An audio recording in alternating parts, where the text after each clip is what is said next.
Добре дојдовте во четвртата епизода во третата сезона на една од најгледаните емисии на фреквенцијата на Наша ТВ. И овој пат имаме доволно минути во кои што верувам дека ќе ве испровоцираме да останете со нас се до полноќ и да се обидеме како и многу пати во сите изминати 3 сезони да ве мотивираме, да ве поттикнеме и да ве разбудиме од сонот од кој неретко знаеме да бидеме заспани. Во време во кое што љубовта и добрината се во огромен дефицит, во време во кое што вербата ни е под нивото, надежта е заспана, а волјата некако како да не одминува, во време во кое што се поголем број на млади луѓе ја напуштаат својата земја со надеж дека некаде далеку ќе ја пронајдат својата среќа, не размислувајќи дека каде и да одиме късметот со себе си го носиме. На нашиве простори екзистира еден човек кој што со големи и крупни чекори ги бележи своите успеси, го живее својот сон, представува единица мерка за мотивација, ја враќа вербата на многу млади, но и на многу возрастни луѓе, интензивно пишува, деновиве е на пат да ја промовира својата 7 книга, е трагач по вистини, е непоправлив трагач по одговори, вечните одговори за нашето постоење. Човек кој што навистина обединува многу луѓе и верувам дека за многу краток период ќе создаде едно цврсто јадро кое што ќе биде доволен почеток за менување на колективната свест. А колективната свест се разбира се менува со менување на поединецот, на секој од нас. Мислам дека веќе наслутувате за кого станува збор, бидејќи еднаш во првата сезона веќе беше наш гостин и тогаш со право го имавме најгледаното издание на сите досега 283 смени кои ги имаме одработено заедно со мојот тим. Значи вечерва во нашето студио ќе биде човекот за кој што ние допрва ќе слушаме. Зошто вечерва оваа епизода ќе биде една од оние кои што не смеете да ги пропуштите? Погледнете го видеото.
Со скршена кичма толку можам, за повеќе здрави. Значи, независно се е во стојбата на мозокот. Независно што се случува. Може и кичмата да ви е скршена, и една, само половина од пршина да го имате. Ако вие сте убедени дека може нешто да направите, ќе направите.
Сега ви е веќе појасно кој е мојот и ваш вечерашен гостин. Јас не верувам дека постои човек на ова македонско небо кој досега никогаш ништо не чул или не погледнал од мојот вечерашен гостин Ниче Димовски Македон.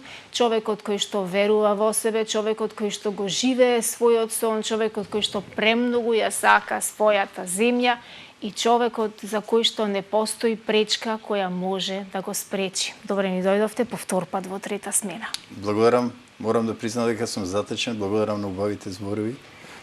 Благодарам на вас за поканата. Ги поздравувам сите гледачи. Мене ми е посебно драго што еве вечерва со еден убав вовед, видео вовед од доста битни моменти од вашата биографија, од самото детство, ќе мотивираме многу луѓе кои што можеби и ќе ги поттикнеме да завртат нова страница или да почнат да испишуваат нова историја во нивниот живот, бидејќи никогаш не е доцна за еден нов почеток или за една нова поинаква диоптрија на нашето секојдневие. Не верувам дека постои човек кој што се помирил со својата судбина или на кого што му тргнало во одреден период во животот лошо и дека очекува дека така му е пишано или дека така тоа треба да биде негова карма да си ја носи. Јас се мислам дека ние самите си го пишуваме нашиот живот и самите сме креатори на нашата иднина. Кога за прв пат, ние ова сме го дискутирале малце од се по нешто и минатиот пат, но еве за оние кои прв пат вечерва не гледаат заедно тука во студиото на наша ТВ, ајде да дадеме еден краток вовед за она колку е важно да се верува во својот сон и кога, на која возраст за прв пат почувствувавте дека не постои сон кој што не може да се оствари во реалноста. Уште како дете на 11 годишна возраст приметив дека се што ќе помислам ми се остварува. Дури ми беше многу чудно. А потоа испробував, значи на многу начини, разни начини да видам дали тоа навистина функционира во време и простор. И бев се повеќе и повеќе изненаден, значи како годините доаѓаат, така се случуваа некои работи кои дури беа невозможни. Всушност и тоа го пишувам во книгите. И така ја открив она научна теорија за која јас пишувам, дека ние сме само она што се нашите мисли. Секој е само она што е после јас сум. Се што размислува и каде се фокусирал. Во зависност од фокусирањето и временскиот период, доколку доволно долго го задржите тоа верување, тоа станува вистина. Значи, ние сме многу моќни суштества. Штета што дури сега се открива тоа. Науката го докажува и потврдува, така да во иднина луѓето ќе користат тоа и ќе добиваат се што ќе посакаат од животот. Така е. 6 книги веќе издадени, кои што повлекуваат армија од читатели. Јас во тоа сум се уверила многу, не само во разговор со доста луѓе кои читаат и на кои тоа им е некоја духовна храна, туку и на саемите за книга многу често пати ми се потврдило, а 7-та е веќе на прагот да се издаде, ја имаме во ракопис и подоцна ќе го покажеме, но многу интересен феномен е тоа што 7-та книга е одговор на се она што практично како да потекнува од самите почетоци пред да бидат напишани сите овие претходни 6 книги. Дојдена е во сон и насловот е токму испровоциран судбински, би рекла, така нели? Да. Ајде малку да позборуваме за љубов се викам. Мислам дека поубав наслов и не можеше да има ова ново четок кое до наскоро ќе имаат можност сите љубители, поддржувачи и фанови на Ниче Димовски Македон да ја имаат во раце. На многу интересен начин дојде името на книгата Љубов се викам. На сличен начин името дојде на книгата Бог е жив. На порака ми стигна од една монахиња и јас 3 дена не можев да ја одговорам затоа што не можев да верувам како тоа што го мислев, таа ми го испрати како порака. И книгата предпоследната, значи на вистина така се вика, Бог е жив. Оваа книга требаше да се вика Бог е љубов. Но една година пред да биде пишувана, ми стигна порака од една пријателка, жена во поодминати години која е на многу високо духовно ниво. Кога почнав да ја пишувам книгата, едноставно ми дојде мисла дека книгата ќе се вика така. И се јавив само да ми потврди и таа ми потврди дека на вистина тоа е името. Не можев да верувам, затоа што тоа е замена за насловот Бог е љубов. Затоа што љубов се викам, се мисли на Бог. Така. И коцките се поклопија на многу чуден начин, бидејќи и во книгата главниот лик, бидејќи тоа е вистинска приказна, успеал во животот, бидејќи љубовта која тој ја рефлектирал, му се вратила многу, му се мултиплицирала и му се вратила на многу интересен начин. Многукратно. Да, многукратно, бидејќи тој сонувал да стане еден од 5 најуспешни во Македонија и тој навистина станал. Да, малку подоцна ќе погледнеме еден убав дел од она како им објаснува на луѓето, на присутните, точно. нешто подоцна. И една искрена исповед на еден човек кој, ете, можеби никогаш не сонувал дека и вистина ќе стане еден од најуспешните луѓе и дека ќе ја има таа среќа да го живее својот сон. Значи, многу често ни фали само чекор до целта и секогаш само тој мал чекор до целта е камен на патот да ние се повлечеме, односно се откажеме од својот сон. Колку беше важно во вашата приказна за да реално ги постигнете некои зацртани своји желби, амбиции или мечти од детството па и од младешките години, колку беше важно да сте обкружени и со луѓе кои ве веруваат во вашиот капацитет, во вашата енергија и во вашата желба, бидејќи некогаш некои луѓе ја немаат таа среќа да бидат обкружени со позитивци, туку со луѓе кои во се гледаат проблем и во се гледаат пречка. Многу во прашање на изрека вели: доколку само еден човек ви поверува на светот и застане позади вас, тогаш целиот свет ќе застане позади вас. Среќата е позади последната кривина, но ние, позади последниот агол, но ние не можеме да ја видиме.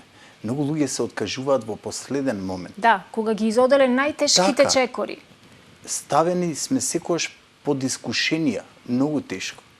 Ако ние не издржиме до крајот, нема да ја видиме среќата. А среќата секогаш постои. Ако верувате во вашиот сон, тој ќе стане вистина, бидејќи ние, преку нашите мисли, ги материализираме случувањата и настаните кои доаѓаат од иднината. Ние имаме огромна ноќ, како и што кажав. И треба да го искористиме тоа, бидејќи соништата секогаш стануваат јаве, доколку доволно долго верувате во нив. Јас верував во мојот сон. Многу од соништата ми се остварија и имам уште неколку големи соништа кои се на вистина за некои луѓе соништа, она што ќе го кажам во емисијата, бидејќи никогаш досега го немам тоа кажано. Тоа што вечерва ќе им го кажеме, ќе им верувам дека ќе им биде многу интересно, бидејќи тие 77 нешта поради кои преживеав и се заколнав дека нема да умрам додека не ги остварам, близу 90% досега се остварени. Браво. А тоа се случи 97 година, значи многу одамна. Така, за тие 77 нешта поради кои преживеа, благодарение на кои преживеавте, ќе имаат можност да читаат во најновата книга, но не и само да читаат, туку во блиска иднина ќе можат и сето тоа да го видат, верувам, и на платната.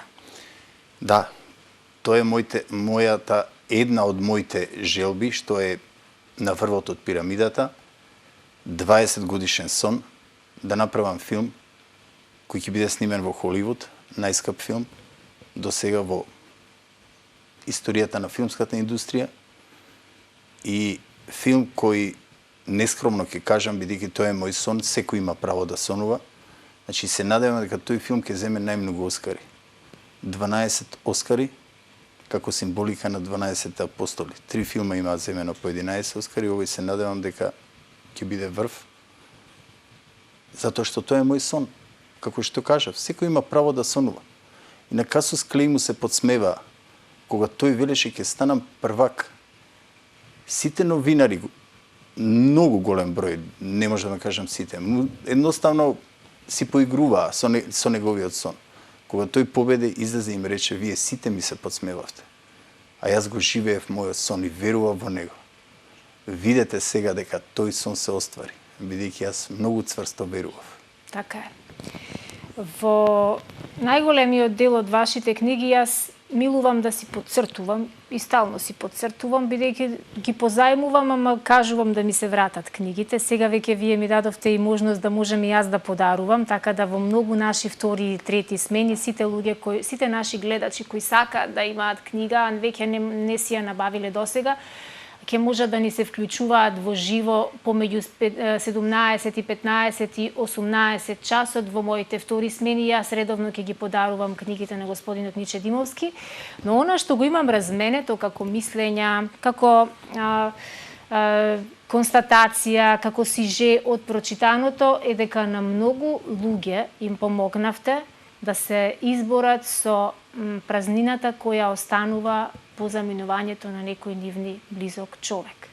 И во Бог е жив, и во вистина за вечноста, како и во друго од вашите наслови, пишувате за вашата средба со смртта, како и за оние мигови и оние часови кои бевте на преминот помеѓу едниот и другиот свет, за сето она што се случуваше.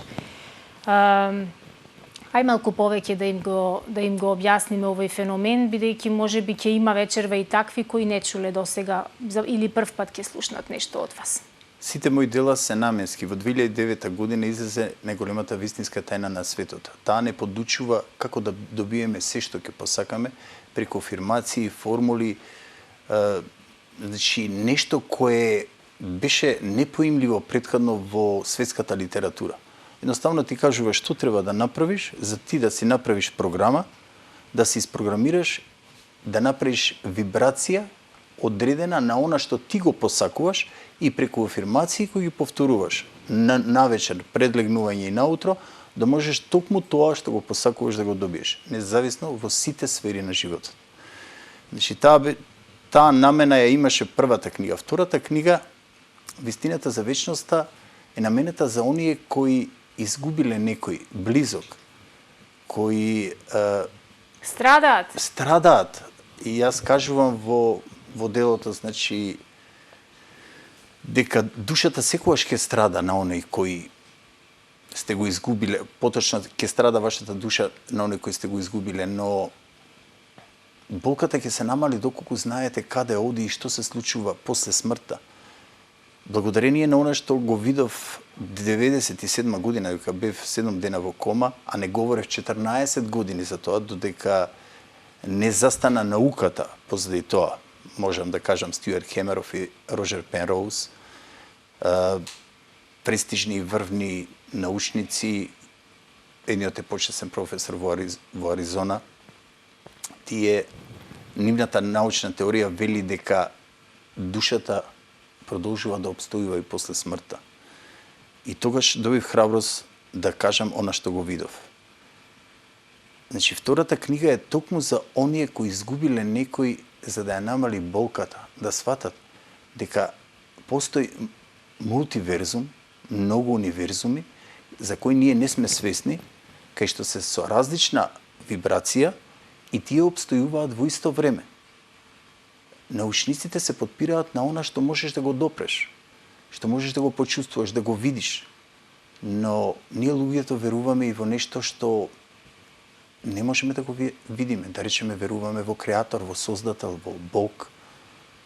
Ние не можеме да го видиме, но во книгата објаснувам, јас најдов 5000 докази кои се причина за да ја напишам таа книга и да поверувам дека навистина во универзумот постои Креатор, кој е толку моќен да тој направил совршенство во еден затворен круг, кај што ние сме бесмртни, дури и целиот универзум да експлодира и што и да се случи.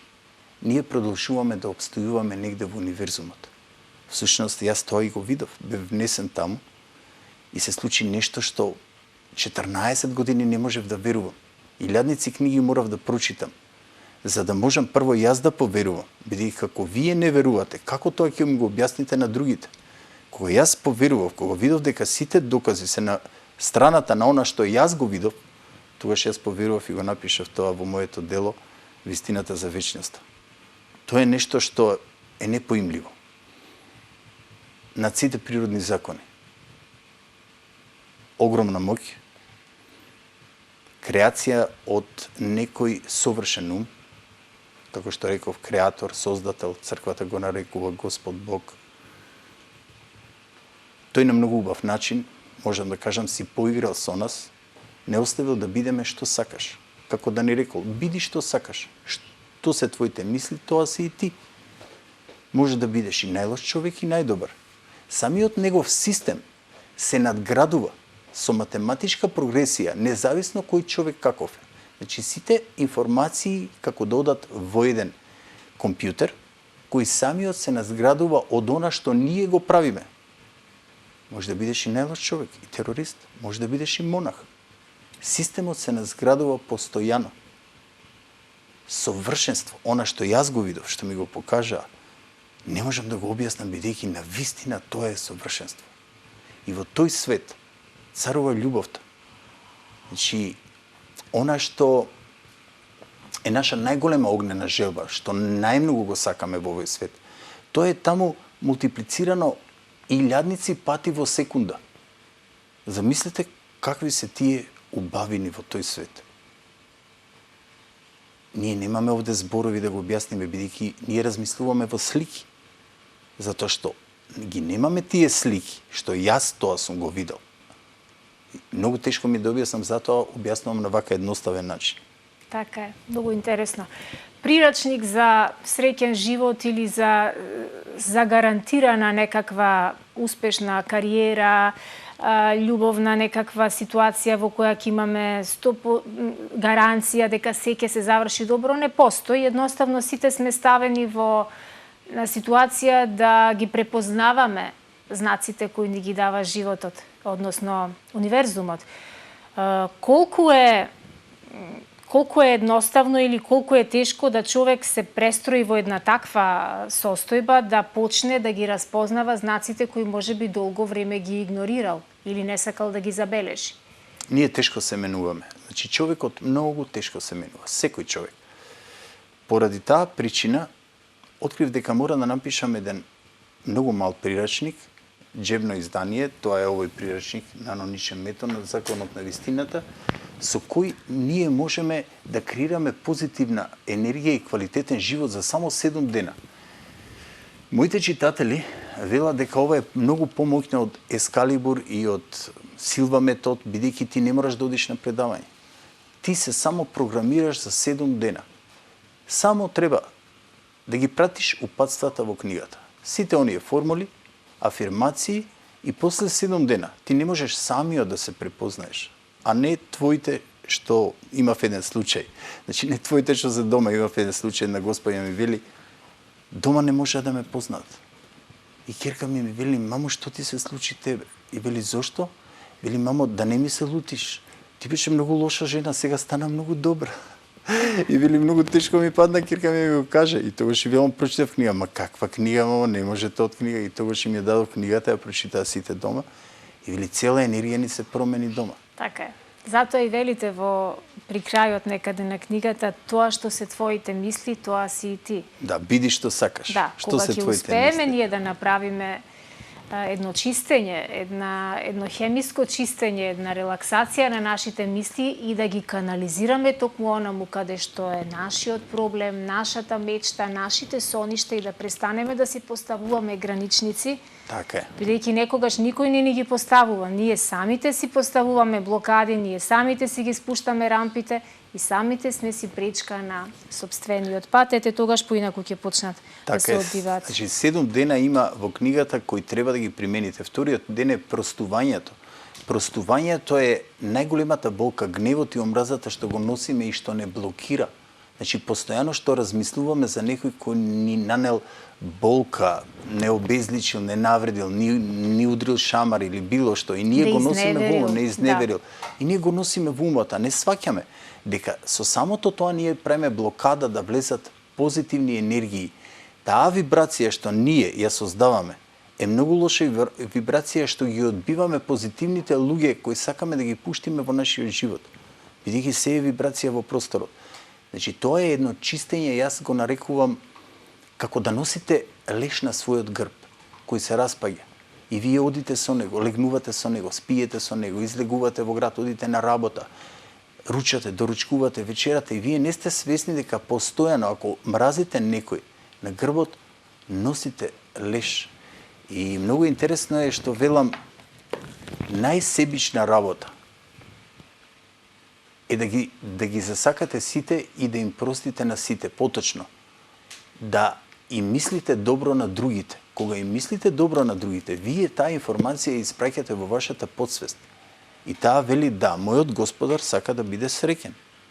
Бидејќи таа е суперинтелигентен идиот, независно што е 95% попаметна од нашиот ум. Значи таа функционира на принцип вербата вие во што верувате и во што мислите. И таа не навлегува во полемики. Значи еден совршен систем кој функционира безпрекорно, систем кој е застрашувачки прецизен. И ние никогаш не смееме да си поигруваме со подсвеста, поточно со нашите мисли. Треба да имаме контрола на нашите мисли. Се она што дозволуваме да влезе во нашиот ум, тоа стануваме ние. Таков ни станува ликот, такво ни станува телото. Може да ни се изобличи телото и може да ни се врати во состојба кај што е многу убава. Погледнете некои момчиња или девојки кога се заљубени, каков им е ликот, тие зрачат, тие се многу среќни. Да, да им е потребна ни шминка, ни специјална Така. гардероба, аутфит, ништо. А некој кога е гневен на нешто, кога има омраза, љубомора, неговиот лик Искривен. токму така. Значи, Така. рјосан на некој начин. Страшно. Зато треба да внимаваме што пуштаме во нашиот ум. Никогаш да не си играме со нашата подсвест. Она што го мислиме, тоа и не се случува. Така. Има еден голем непријател на самиот себе. Мислам дека и секој човек го запознал тој непријател во себе. Првиот и најголем душман, јас што велам, тоа е стравот. Неретко луѓе кои располагаат со огромни капацитети, со таленти, со предиспозиции, генетски, кои имаат добро обкружување, значи имаат добра стартна позиција, неретко биваат дисквалификувани токму од стравот, бидејќи не умеат да го победат. Имавте ли периоди кога ви се појавуваше стравот или ве демнеше на првата кривина за да ве дестабилизира, за да ве одврати од целта, од сонот и како го надминувавте? Апсолутно точно е, стравот е најголемиот блокатор. Се она што треба да ни се случи во нашиот убаво, во нашиот живот, го блокира стравот. Значи во животот многу интересно, но никогаш не сум се плашал апсолутно од ништо и можеби и тоа е една од причините што сум добивал се што ќе посакам во животот. Стравот, како што реков, реално и не постои. Науката докажува дека 92% од стравот е само наша имагинација, нешто во кое ние сме поверувале. Фобија. Реален страв се само 8%. Значи, реален страв е ако се качите на една зграда и ако поверувате дека треба да продолжите да одите по самиот трап и вие ќе паднете. Или ако стоите на семафори, поверувате дека треба да се движите кога е црвено, ќе ве удри кола и ќе погинете. Или ако сакате да продолжите по вода да одите, не може, ќе потонете поради гравитацијата. Значи, замислете каква илузија, од што се не луѓето се плашат. 92% од стравот кој луѓето го почувствувале е невистина. Само нивна имагинација и фобија.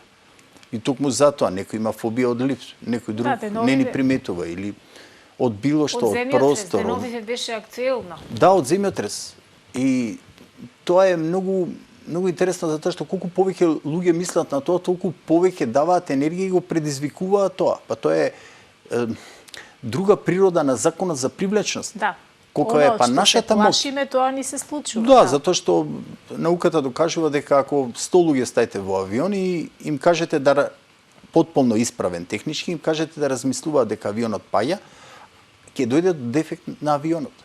Значи, толкова е нашата моќ. Ние имаме огромна моќ. Со нашиот мозок да ги креираме работите, да ги предизвикаме. Значи, мислата е само причина, се останато е последица. И мораме да го сватиме тоа. Значи, мораме да внимаваме многу на секоја мисла. Повторно ќе кажам, може би благодарение на тоа што верува во моите соништа и никогаш не се плашев. Значи, се што помислив оствари во мојот живот. А најголемиот сон го кажав пред малку. Значи, тоа е Холивуд и филмот кој треба да земе најмногу Оскари. Однапред се радувам на она што предстои, а тоа е голем и долг процес за кој сигурна сум дека дотогаш ние и уште еднаш ќе се сретнеме, но како е, ајде да се навратиме на уште една животна приказна и на изјавата на уште еден човек кој веруваше во себе. Не знам дали се познававте од деца или не, но ќе ја погледнеме изјавата негова, една спонтана изјава, не е тоа официјална изјава, како им објаснува на присутните, на гостите кои на 3 и 4 септември, така нели бевте на колонија во Свети Петар и Павле манастира, да, така е. Да. И таму господинот Азманов, Зоран Азманов ја објаснува својата приказна како верувајќи во себе, верувајќи во својот сон, тој ги оствари сите своји детски соништа и соништа кои што секој млад човек си дозволува да ги сонува, но со отворени очи, така нели? Така. Одиме ние малку со слика и со тон, доколку е време за реклами, подоцна и да ги погледнеме, ако не се враќаме назад во студиото. Јас почнав како млад човек да работам во Интекс, меѓутоа сакав во животот да успеам и се трудев. Навистина, учев колку што можев и колку што ми беа можностите и се обидов преку конкурс некој во Америчка амбасада и во Словенска во тоа време 89 година да добијам стипендија и да се дошколувам во Америка. Иначе имав економски факултет, меѓутоа знаев дека само со економски факултет, кој економски, не можам ништо да постигнам, односно можам да постигнам некој просек, меѓутоа сакам да направам нешто повеќе и добив шанса да студирам во Америка. Не избра мене и уште двајца други за маркетинг, мене ми избра за маркетинг во областа на памукот. Ја имав аплицирано за таа тема и се школував во Lubbock, Texas Tech University. И таму на тој факултет студира американци, меѓутоа студира и луѓе од Пакистан, од Индија, од Египет, Турција, значи од земји каде што памукот е главна гранка на производство и каде што е развиена текстилната индустрија. Посебно пакистанци имаше многу и Тексас како Тексас е таков, иако американците нели се за демократија, расната работа си е се уште таму, значи расната дискриминација, да не кажам. Не сака уопште да ги комуницират пакистанците и индиците, бидејќи се обоени. А јас, нели, од неврзаните земји, тогаш Југославија. Многу студенти имаше тука. Да. И јас си комуницирав и со нив, ги почитував многу, и со американците се дружев, и со другите. Меѓутоа им правев голема чест, седнав со нив, ги поканував некојаш заедно идевме на ручек, на вечера и така. И они тоа некако го примија како да ви кажам, многу пријателски однос. И кога ги завршивме студиите, сите се вративме назад во своите земји и они ми упатија покана да ги посетам во Пакистан. Имаше многу јаки луѓе, многу богати пакистанци, но ја не бев свесен дека тие се толку богати и толку моќни луѓе. И кога отидовме во Карачи след тоа, ме дочека, ја се зачудив, мислам, на посебен излез, со посебна кола, со пратња, со све. И отидовме за Мултан после тоа. И таму, во фабриката кај што ме дочека, од каде што покасно и купував предиво,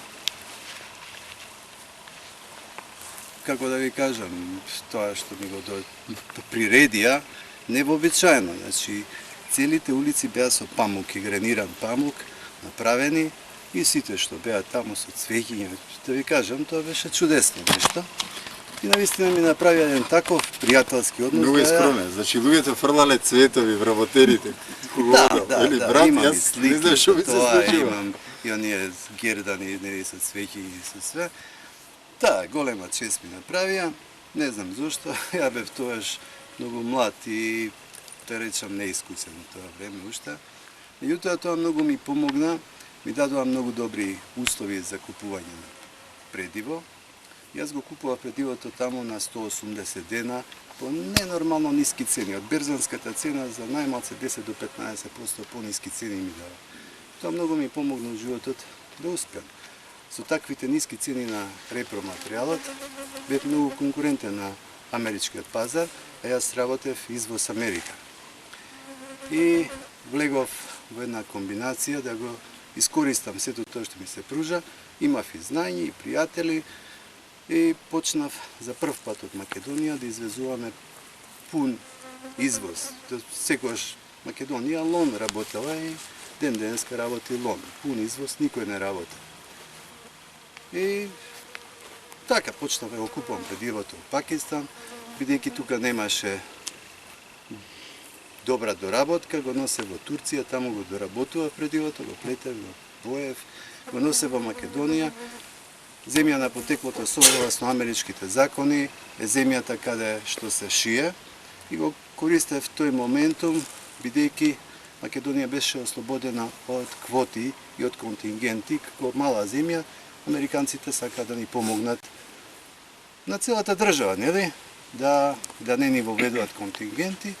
И јас имав слободен прилаз на америчкиот пазар, посебно во тие безик артикли кај што овие пакистанците, кинезите, индиците не сака да ги користат своите контингенти. Ме пречи да може да правам големи разлики во цена, бидејќи тука бев многу конкурентен и направивме навистина многу добар бизнис, посебно со Walmart. Работев за една голема компанија во Америка, каде што испорачува женски спалачи и пижами.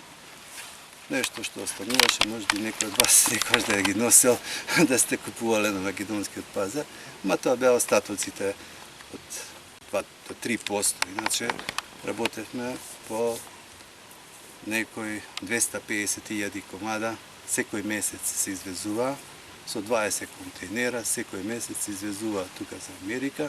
И така почна 95-та година, да речам, тој голема експанзија на извозот.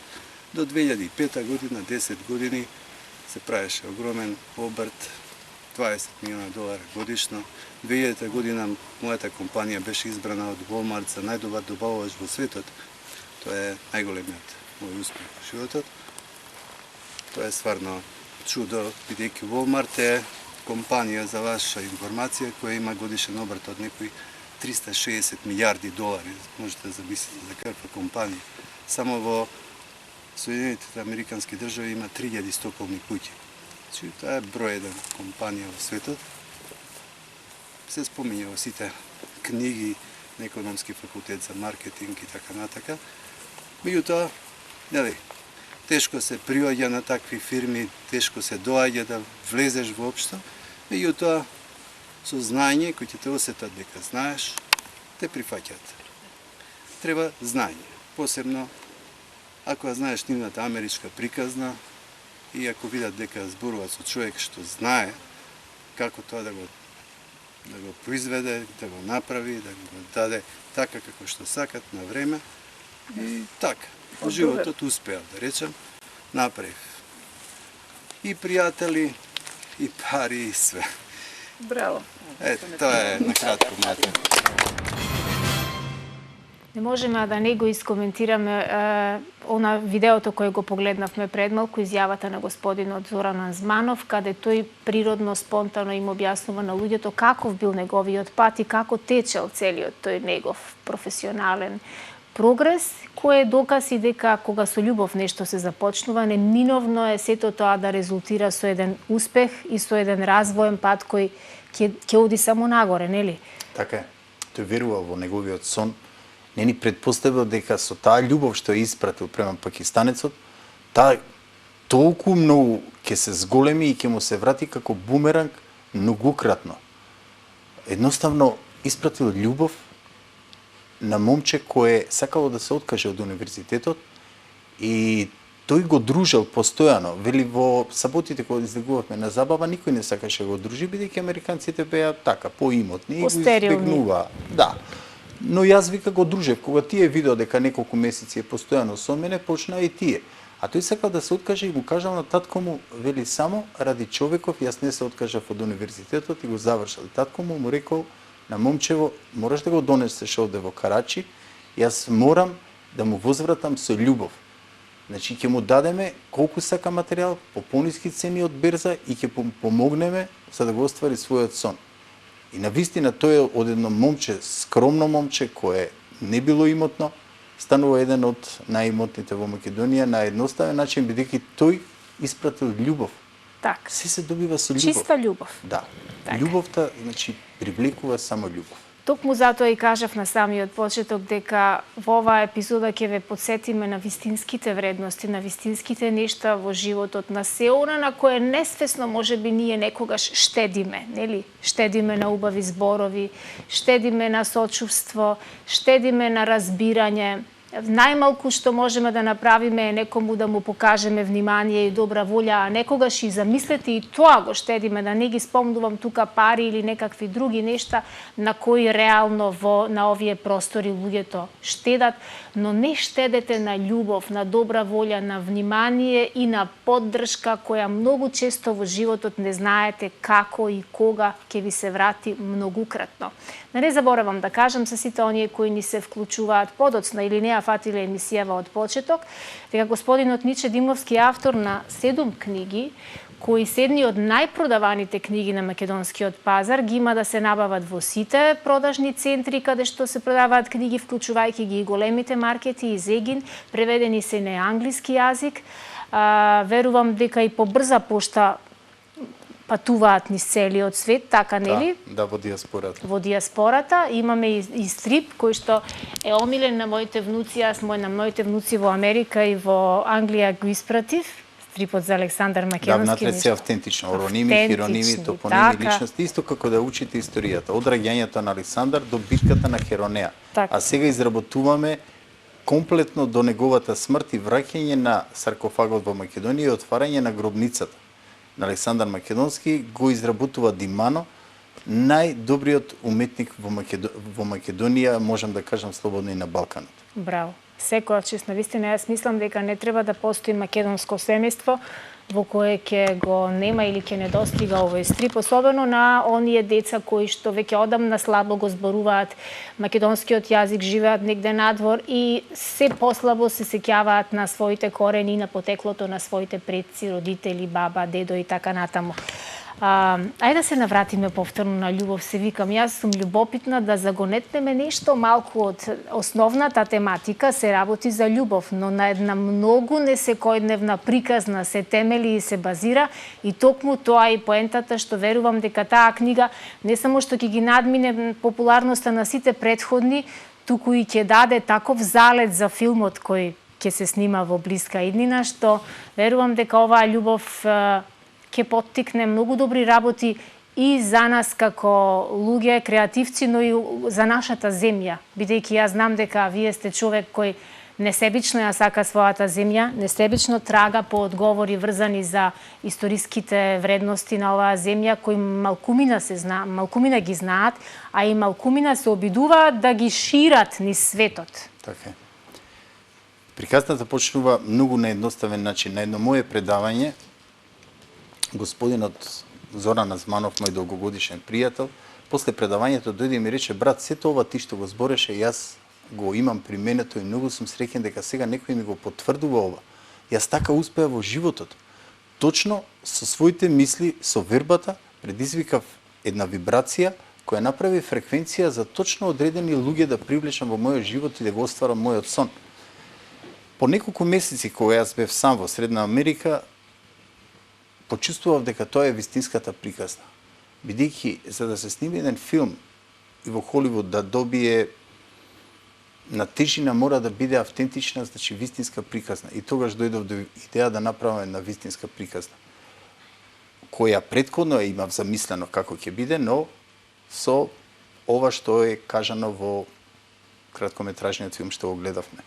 Значи се работи за таа личност како доаѓа со својата ќерка во Средна Америка и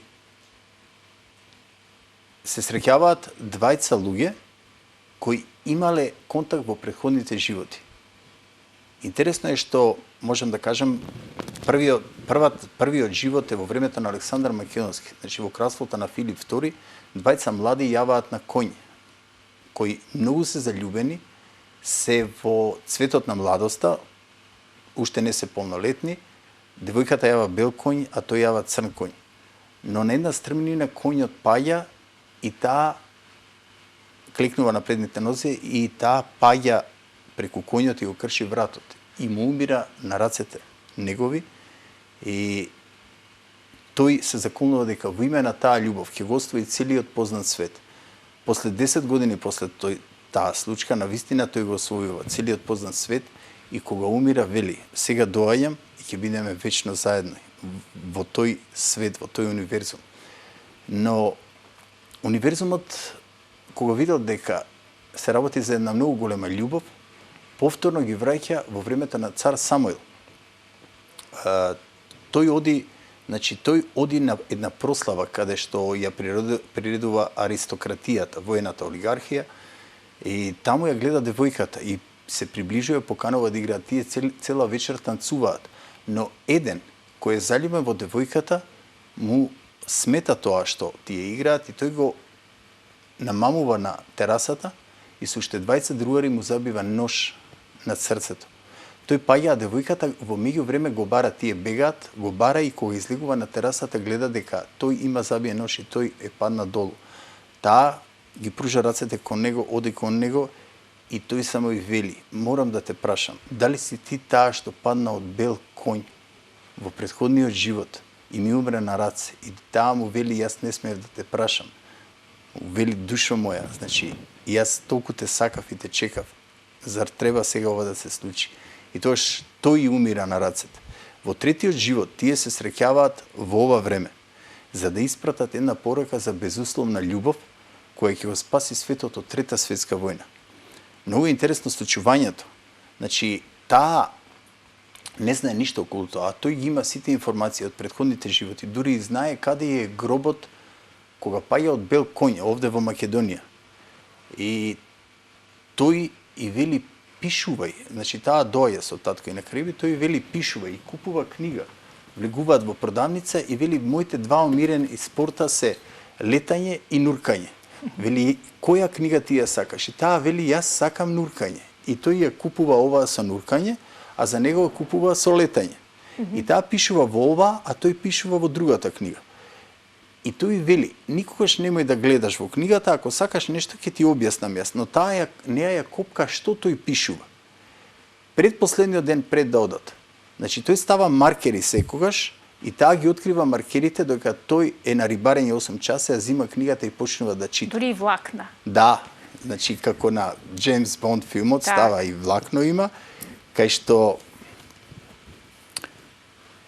е маркирано и таа ги открива, почнува да чита и 6 часа плаче. Она не може да верува во тоа што го чита, но на крајот на книгата прочитува дека двете души не смеат да ја знаат тајната на универзумот. И тоа се случува многу чудно. Нешто. Вечерта ја поминуваат заедно и се случуваат многу убави енергии, значи не се интимни, не доаѓаат во физички контакт, бидејќи тоа е забрането од универзума за да може да испратат пораката, но следниот ден тој оди на нуркање и добива амнезија, бидејќи испливува од многу голема длабочина и Има недостиг на да кислород. го ставаат во комора и едва и преживува. И се случува многу интересно нешто. Значи, универзумот одлучува да не ги врати во матичниот свет, да бидат тука, но сега се заменети улогите.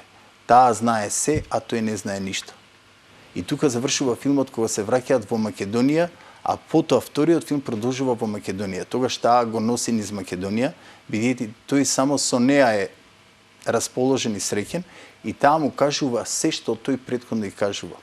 Одат пред мостот на цивилизациите и му вели, ова е крал Каран за кој ми говориш. Филмот што ќе биде снимен, значи прави флешбек 2350 години назад и го прокажува крал Каран како е формира Македонија. Потоа влегуваат во археолошкиот музеј. Му вели, ова е торзото на Адам. И тој како го гледа, му се прави флешбек и се враќа 8000 години. И гледа како еден човек во кожа седи и го прави торзото на Адам, потоа големата мајка, потоа одат на Кокино. Сите најубави работи, се ова што е најубаво во градот од 2014, се тоа ќе биде прикажано во вториот филм кој ќе го сними Холивуд. Значи сите убавини, дури и оние неубавите работи кои ги правеа луѓето од шарената револуција, тие додека шетаат, тие ќе фрлаат по убавите работи. И тој ќе се сети дека во Светото писмо е запишано за борбата помеѓу злото и доброто, која ќе се случи во Армагедон. И многу интересно, тогаш ќе има флешбек, ќе се врати назад. Значи, тоа се моменти кои, благодарение на една наша компанија, овде во Македонија, која работи за Холивуд, ќе бидат снимени и ќе има многу јаки ефекти. Интересно е да кажам дека првиот филм е 99,9 снимен на Карибите, на најубавите места. Тие патуваат, одат на крстарење, одат на Сен Мартен, потоа одат на Аруба, потоа на Доминика, потоа одат на Барбадос, па Венецуела, Исла Саона, и тоа се местата каде што тој живеел и каде што има пријатели. И поминуваат многу убаво, нуркаат заедно, возат велосипеди. Многу интересно нешто кое Пијат чај од ѓумбир. Да, пијат чај од ѓумбир секое утро, го гледаат сонцето, прават сангеизинг. Значи нешто интересно кое е многу убаво, бидејќи филмот е 99,9 сниман на најубавите места и автентично е. Луѓето, настаните, тие луѓе постојат на Карибите. Многу интересно. Изненадување е вториот филм. Вториот филм ќе биде снимен 99,9 во Македонија. Ќе го донесеме целиот Холивуд и сите најубави нешта што се направени во последниве години од 2009 година, не случајно се градат. Значи се е тоа програмирање. Имам направено програмирање, тие што ги читале книгите мои знаат дека она што сум го најавил веќе 70% е реализирано. Значи ние функционираме на принцип на програма. Јас не сум нити пророк, нити измислувам топла вода. Јас нити исцелител. Јас само правам програма. Таа програма ја вметувам на многу едноставен начин во матриксот преку лингвистичко, фотографско лингвистичко невропрограмирање. Ми треба маса од луѓе. Во Македонија тој процент е 90.000, 4% до 90.000 е домино ефект. Потоа настанува математичка прогресија. Се она што го пише во книгите, не случајно сега се случува. И сите велат како ти тоа го знаеш.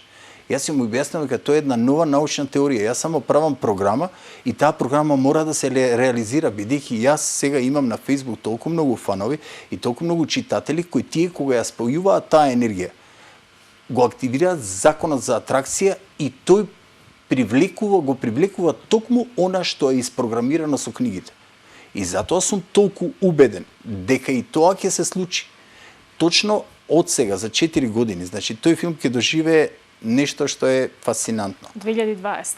Да, 12 Оскари и во меѓувреме додека тој се снима, ќе започне, значи снимањето на вториот филм.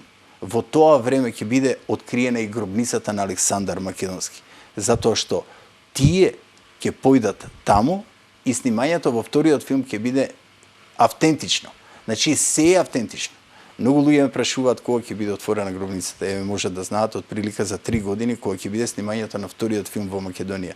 Значи ништо нема случајно. До 2022 се што сум ставил во книгата Бог е жив, може да прочитаат и да видат. Значи никој не знаел. Јас не сум диктирал на никој, нити од влада, нити од опозиција. Се е напишано овде и се е остварено. Значи има цип овде и ова е во електронска форма во библиотека. Никој не може да излаже, да напише нешто што не било. Значи се работи, повторно можам да кажам, не за пророштво, за програмирање. Една научна теорија која јас ќе ја докажам кога ќе се оствари се. Доколку се оствари, мојата научна теорија ќе стане наука. И се е започнато на тој принцип. Најпрво се мора да биде научна теорија. Така е. Ако тоа се оствари, значи јас докажувам дека ние сме суштества кои можеме да добиеме се што ќе посакаме. Единствени суштества од целиот животински свет на кој ни е дадено правото да може да креираме преку мисли. Значи, биди што сакаш, што се твоите мисли, тоа си ти. Каде ќе се фокусираш и што ќе побараш, тоа и ќе добиеш. Значи, огромна е нашата моќ. Со докажување на таа научна теорија ќе испратиме една многу моќна порака како една цивилизација која претходно направила прва овде држава во Македонија во Европа. Затоа што 814 година Македонија е формирана од крал Каран. Потоа е Рим како град држава 776, а потоа е Атина како град држава 753. Значи тука нема лажење. Тоа се докази и факти дека ние сме прва држава и ние ќе испратиме после 2830 години од формирањето ќе испратиме една порака до целиот свет. Ќе испратиме порака за љубов. Порака во тој филм. Дури и пишува во книгите. Во книгата пишува уште во првата дека таа ќе добие толку Оскари. Интересно е тоа во филмот. Да. Веќе имаме луѓе кои наши момци престижни кои се во Холивуд, кои студираат, кои работат, кои се на позиции кај што ќе помогнат. Еве и еден апел до сите оние кои што сакаат да помогнат, независно од која сфера се, и бизнисмени, и било што во кој дел и да се. Бидејќи филмот ќе биде најскапо снимен филм, разговараме за милиарди. Не сум грешка, не се милиони. Апсолутно. Милиарди кои треба да донесе милиарди. И морам да кажам нешто. Значи многу од срце искрено. Имам изјава една на Фејсбук и еве ќе ви повторам.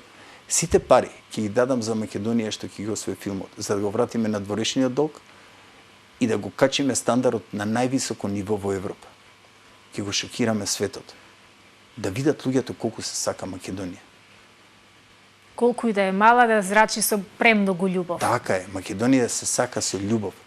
Значи, што ние дадовме за Македонија, секој треба, значи што секој направи за Македонија. Со таа порака, бидејќи мене материјалното не ми треба, не ми е потребно. Мене не ме прави среќно материјалното. Јас живеам во мојот сон. Имам сон. Затоа што секој човек има сон.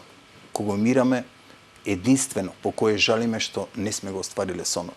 Јас 97 година кога преживеав од кома, после тоа 3 пати преживеав, паѓајќи од 42 метра останав жив, потоа добив сепса 2010 година, потоа преживеав на едно нуркање, само поради мојот сон. И знам дека кога ќе се врзеш за нешто, додека не го оствариш, универзумот нема да те врати во тој матичен свет. Одлично, прекрасно. Имаме ни уште малку време да го искоментираме, а не можам да не го искоментираме последното најново пред, значи Љубов се викам, тоа е овој интересен, единствен, најдобар прирачник со практични совети за оние кои сакаат да напишат книга. Како дојдовте на идеја да го напишете овој прирачник? Кои написателите треба да им биде водич? Да, додека ја пишував оваа книга, значи седмава книга Љубов се викам, во еден момент ми текна дека Ваква книга никогаш не сум сретнал. Проверив на интернет и на вистина не постои. Тогаш се јавив на мојата асистентка и ја прашав побаре, да не случајно јас не можам да најдам. Таа ми рече не постои, само од еден македонски писател, вели, ама тоа е друго нешто. Потом му се јавив на мојот почитуван ментор Венко Андоновски, професорот, и професорот ми рече да, нема, и го прашав, велам, што мислите? Вика, напиши. И тогаш јас седнав и ја напишав оваа книга за 12 часа. Мислам, прирачник е така, мал прирачник, но тука се сите тајни за оние кои сакаат да напишат книга на наједноставен начин. Затоа што знам што значи да си има сон. Јас прв пат пишував на 16 години, но почувствував дека немам толку информации. И после 3 месеци ја фрлив книгата во моето ќумбе и таа изгоре. И реков, кога ќе направам 44 години, ќе ја напишам најубавата книга. И на 44 години напишав најголемата вистинска тајна на светот. Браво, и тогаш си реков, јас да ги знаев овие тајни, многу порано ќе напишав книга. Тогаш било времето. Токму така. Токму тогаш бил вистинскиот миг за да се отпочне оваа авантура не и оваа постоја мисија. случајности. Така е. И ако се случи нешто случајно, тоа некој многу добро однапред го смислил. Го смислил, така. Мораме да додадеме и тоа дека покрај тоа што вашите книги ги има на македонски, ги има и на англиски, ги има и во гласовна форма за луѓето кои што имаат, кои што не можат да читаат, имаат проблем со видот. Пред некоја година ме замолија, значи пред една година поточно ме замолија луѓе кои имаат оштетен вид, дали ќе може да направите нешто за аудио, така да ние плативме, се сними аудио и бесплатно е пуштено тоа на YouTube, го има на Facebook, парцијално ги пуштаме во 7 дела, така да сите луѓе можат да чујат, дури оние кои не сакаат да читаат, едноставно може да го пуштат и да слушнат на аноничен метод. Значи книгата која помогна на илјадници луѓе во Македонија од тешка депресија што ги извади луѓето кои воопшто никогаш не ве сретнале, бидејќи тука се сите формули едноставни упатства како вие да се извадите од најтешката депресија. Така, и како да го смените курсот на вашиот живот во една исправна и во една позитивна насока. И да добиете се што ќе посакате, што е најбитно, за да го остварите вашиот сон. Одлично. Имаме ли уште некоја порака да додадеме, да упатиме на нашите гледачи? Значи, сакам да ги поздравам и да им кажам на сите. Во овој момент 7 до 10 луѓе секоја секунда умираат на планетава. И верувајте, сите тие не жалат по ништо друго единствено што не го оствариле својот сон. Верувајте во вашиот сон. Остварете го вашиот сон. Затоа што кога ќе умирате, единственото нешто кое ќе жалите, по кое ќе жалите, ќе биде вашиот сон. Морате да верувате во тоа што го сакате. Морате да го остварите. Верувајте, јас верував и јас остварив се што посакав. И наскоро, многу побрзо што може и да помислите, ќе видите што ќе се случи. Ќе го донесеме цел Холивуд и ќе ја снимиме најинтересната приказна. Токму овде во Македонија, во нашиот град, во нашата држава. Едва чекам. Благодарам. Едва чекам и ќе ми биде особено задоволство ако со било што можам да ви бидам помош и јасно и нашава куќа во било кој сегмент од она што ќе се работи, да го промовираме и да го презентираме, барем фазите на работа, до каде се и што се. Да, и една порака, еве до сите кои веруваат, значи потребни ни се луѓе кои се навистина професионалци, што говорат повеќе јазици, значи 100% англискиот јазик, за да можеме таа комуникација со Калифорнија, со Холивуд да може да тече непречено. Значи, некој, ако има свој сон, ако верува во мојот сон, нека застане позади идејата, нормално ќе биде солидно платен, за да можеме да го оствариме сонот како што треба, бидејќи потребна ни е цела екипа на луѓе. Така. Одлично. Еве еден убав апел и една убава мотивација за сите вие, особено оние кои го говорат добро англискиот јазик. Проверете се со вашите перформанси и зграбчете се од животот што ви се нуди, бидејќи ова е една шанса која не се нуди секој ден. Господин Димовски, ви благодарам што ми бевте вечерашен гостин. Посебно ми е драго што знам дека е доста гледана мојава трета смена, што има уште 2 одложни репризи, што и наскоро ќе ја поставиме на YouTube каналот, каде што ќе можат и многумина повторно да ја изгледаат, да ја вратат и да размислат за сите нешта кои ги кажавме, дека нема пречка која може да го спречи човекот кој сонува и кој стреми да ги остварува своите соништа, се разбира со отворени очи, дека не е важно дали сме родени во богато или не знам колку имотно семејство, важно е да веруваме во себе и да стремиме кон остварување на нашите соништа, а за се наредно што ќе се случува ќе бидеме во контакт. Многу ви благодарам за емисијата, ви благодарам за одличното водење, навистина сте професионалец.